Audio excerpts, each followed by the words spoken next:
بسم الله الرحمن الرحيم.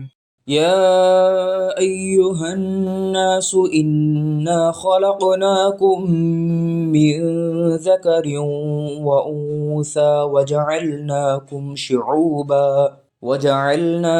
شعوبا وقبائل لتعارفوا إن أكرمكم عند الله أتقاكم إن الله عليم خبير. மனிதர்களே, ஒரு ஆண் ஒரு பெண்ணிலிருந்தே உங்களை படைத்துள்ளோம். நீங்கள் ஒருவருக்கொருவர் அறிந்து கொள்வதற்காகவே உங்களை கிளைகளாகவும் குலங்களாகவும் ஆக்கினோம். உங்களில் இரையச்சம் மிக்கவரே அல்லாஹ்விடம் கண்ணியத்துக்குரியவர் ஆவார். அல்லாஹ் நன்கறிந்தவன், எல்லாம் தெரிந்தவன். அல் குர்ஆன் 49வது அத்தியாயம் 13வது வசனம்.